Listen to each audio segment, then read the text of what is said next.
तारीख आहे 16 जानेवारी 2024. चला तर मग आजचे करंट अफेअर बघूया. बघा, पहिली न्यूज आहे, जगातील पहिल्या 5 श्रीमंतांची संपत्ती दुप्पट, 5 अब्ज आणखीन गरीब. तर ऑक्सफॅम जी संस्था आहे, या संस्थेने बघा आपला वार्षिक विषमता अहवाल प्रसिद्ध केलेला आहे. तर त्या अहवालात म्हटलेलं आहे की जगातील 5 सर्वाधिक श्रीमंत व्यक्तींची संपत्ती 2020पासून दुप्पट झाली असून तब्बल 5 अब्ज लोक अधिक गरीब झालेले आहेत. तर या अहवालात आणखीन काही मुद्दे सांगण्यात आले. तर ते बघा, श्रीमंताच्या संपत्ती वाढीचा वेग तासाला 14 दशलक्ष डॉलर आहे बघा. आणि सर्वात मोठ्या 10 कंपन्यांचे 7 CEO अब्जाधीश आहेत. गरिबी संपवण्यासाठी 229 वर्षाची प्रतीक्षा करावी लागेल असं या अहवालात दिलेलं आहे. चला तर मग पुढची न्यूज बघूया.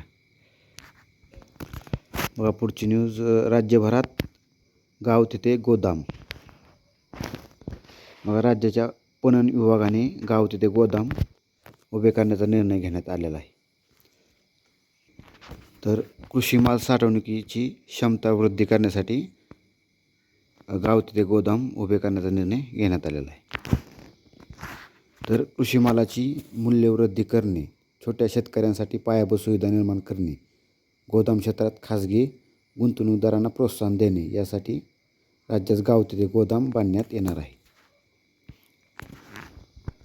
पुढची न्यूज बघा, गुजरातमध्ये राष्ट्रीय सागरी वारसा संग्रहालय.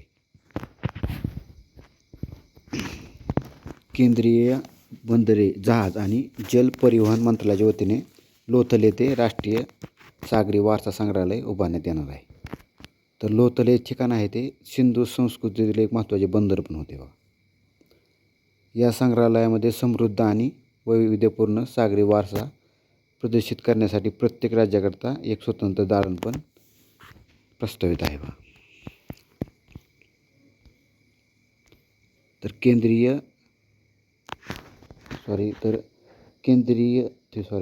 राष्ट्रीय वारसा संग्रहालय कुठे उभारण्यात येणार आहे? ते उभारण्यात येणार आहे लोथल, गुजरात येथे, लक्षात असू द्या. नेहरूवादाऐवजी आता कल्याणवाद. तर या लेखात काय दिलं आहे बघा, तर नेहरूंच्या काळात जी त्यांनी आर्थिक धोरणं राबवली होती आणि आताच्या काळात जे भाजपनं धोरणं राबवत आहे त्याची तुलना केलेली आहे बघा. तर आपल्या परीक्षेच्या दृष्टिकोनातून जे काही महत्त्वाचे पॉईंट आहे ते बघू आपण. भारताला ज्यावेळेस स्वातंत्र्य मिळाले त्यानंतर बघा पहिले पंतप्रधान जवाहरलाल नेहरू म्हणून यांची निवड झाली. तर नेहरूंनी बघा समाजवाद प्रणीत आर्थिक स्वरूप स्वीकारले होते त्यावेळेस. म्हणजेच सरकारच्या नेतृत्वाखालील औद्योगिकीकरण, केंद्रीय नियोजन आणि मिश्र अर्थव्यवस्थेवर त्यांनी भर दिलेला होता. म्हणजे त्यांच्या वेळेस जास्त केंद्रीयकृत धोरण राबवलं होतं. म्हणजेच एखादा उद्योग जर स्थापन करायचा असेल तर सरकारकडून लायसन्स घ्यावं लागत होतं त्यावेळेस. नेहरूंनी त्यावेळेस जलद औद्योगिकीकरणावर जास्त भर दिलेला होता त्यावेळेस. म्हणजेच पहिल्या पंचवार्षिक योजनेवर जलद औद्योगिकीकरणावर भर दिलेला होता. परिणामी बघा, आर्थिक वृद्धीचा दर सकल राष्ट्रीय उत्पन्नाच्या म्हणजेच GDPच्या वाढीचा दर या सर्व काळात दरवर्षी सरासरी 2.1% इतकाच राहिला होता. उद्योगावर जास्त भर दिल्यामुळे कृषी आणि लघु उद्योगाकडे त्या काळात थोडं दुर्लक्ष झालेलं होतं. त्यामुळे बघा आर्थिक विकासाचा समतोल ढासळला गेला. जेव्हा 1991ला जेव्हा आर्थिक परिस्थिती बिकट झाली त्यावेळेस बघा भारतीय रिझर्व्ह बँकेला अर्थव्यवस्था सुरळीत ठेवण्यासाठी बँक ऑफ इंग्लंड आणि बँक ऑफ जपानकडे 46.91 टन सोने गहाण ठेवावे लागले होते.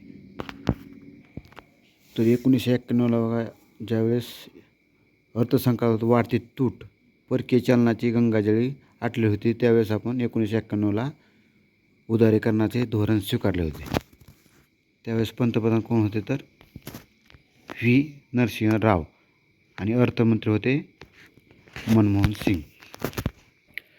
म्हणजेच भारताच्या बंदिस्त अर्थकारणाला त्यांनी खुले केले आणि बाजाराभिमुख केले बघा त्यावेळेस.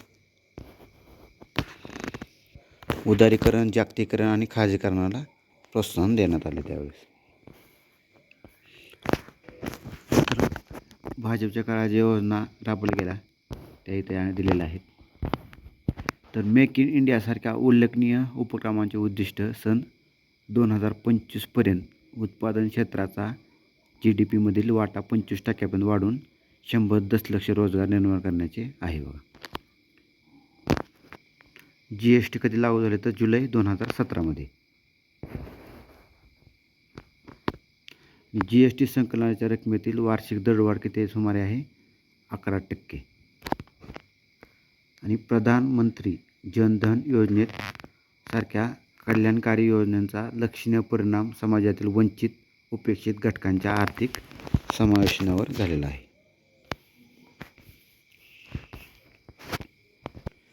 प्रधानमंत्री आवास योजनेअंतर्गत 40 कोटी घरे बांधून झालेली आहेत. आणि महिलांसाठी घरगुती गॅससाठी प्रधानमंत्री उज्ज्वला योजना पण राबवण्यात येत आहे.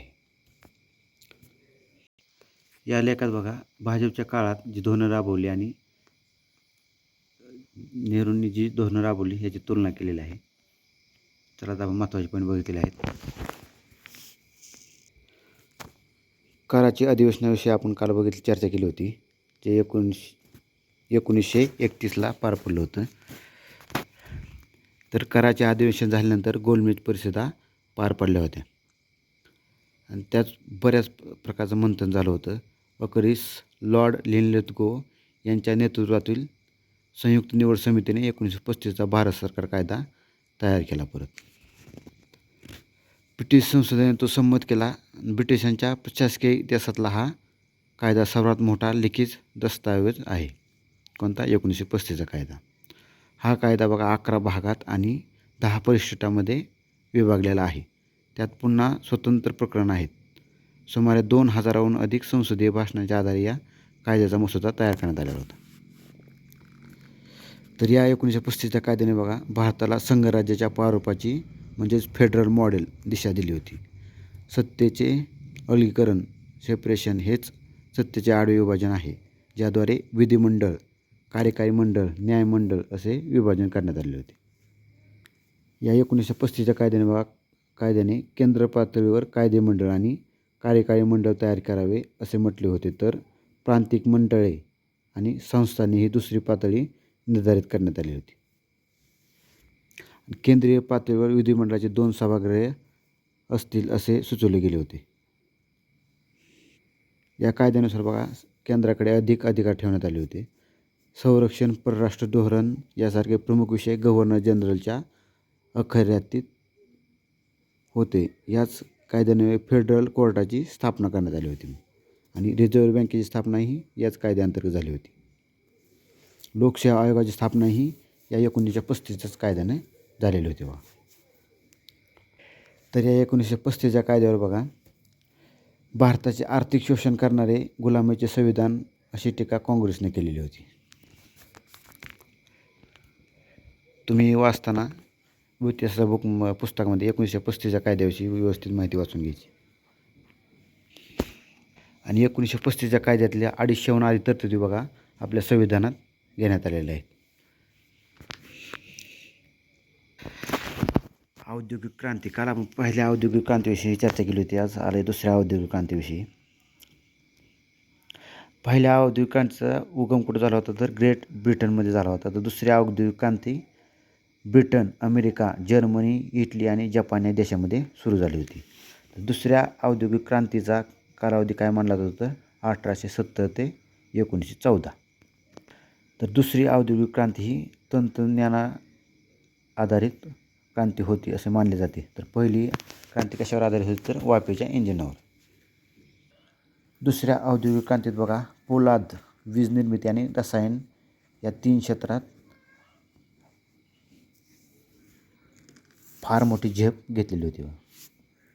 नवनवीन तंत्रज्ञानामुळे पोलादाचे उत्पादन झपाट्याने होऊ लागले आणि किमतीही कमी झाल्या होत्या.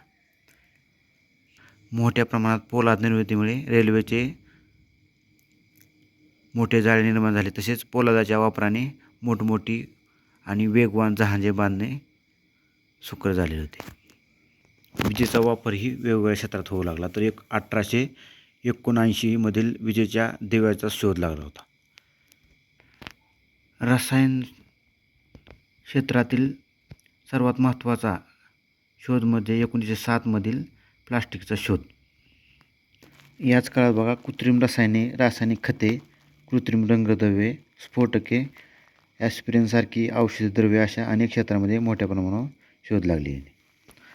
दुसऱ्या औद्योगिक क्रांतीमुळे समाजव्यवस्थेत मोठे बदल झाले. लोकांचे शहराकडे मोठ्या प्रमाणावर स्थलांतर झाले.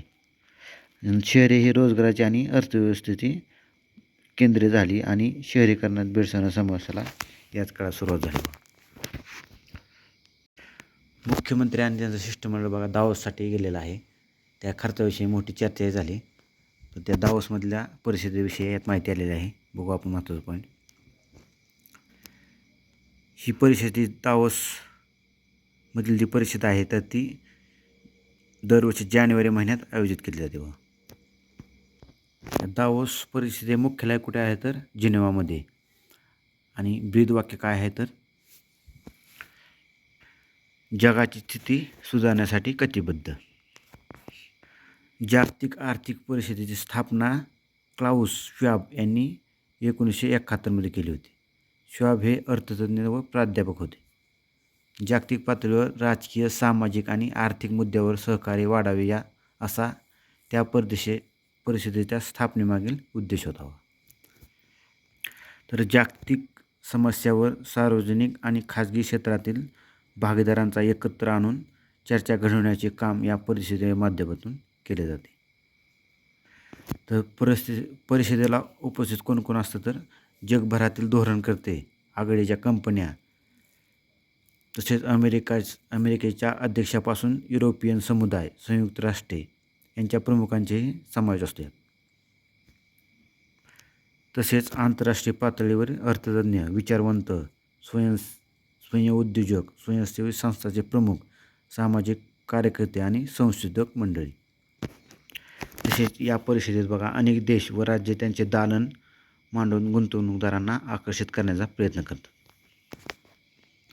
ही परिषद बघा यंदा 15 ते 19 जानेवारी दरम्यान होणार आहे. चला तर मग पुढची न्यूज बघूया.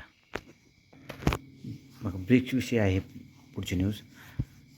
जी ब्रिक्स परिषद 2024मध्ये होणार आहे. तर त्या परिषदेचं अध्यक्षपद 1 जानेवारी 2024पासून रशियानं स्वीकारलेलं आहे. तर ब्रिक्समध्ये कोणते देश आहेत तर भारत, ब्राझील, रशिया, चीन, दक्षिण आफ्रिका हे देश आहेत बघा ब्रिक्समध्ये.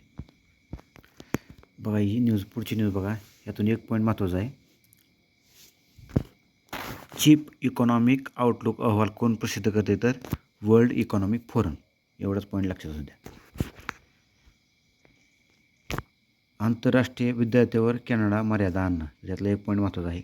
2022मध्ये कॅनडामध्ये शिक्षणासाठी गेलेल्या विद्यार्थ्यांच्या बाबतीत भारत पहिल्या 10 देशात अव्वल स्थानावर आहे आणि कॅनडात एकूण 3,19,000 भारतीय विद्यार्थी आहेत. पुढची न्यूज बघा. कर्नाटकच्या प्रखर चतुर्वेदीने सर्वोच्च वैयक्तिक म्हणजे 19 वर्षाखालील अंतिम सामन्यातील सर्वोच्च वैयक्तिक धावसंख्येचा युवराज सिंगचा विक्रम मोडीत काढलेला आहे. मुंबई विरुद्धच्या अंतिम सामन्यात प्रखरने 636 चेंडूत नाबाद 404 धावांची खेळी केलेली आहे. त्याने युवराजचा 25 वर्षे जुना विक्रम मोडला. युवराजने 1999मध्ये पंजाबमध्ये प्रतिनिधित्व करताना बिहार विरुद्धच्या अंतिम सामन्यात 358 धावांची खेळी केली होती.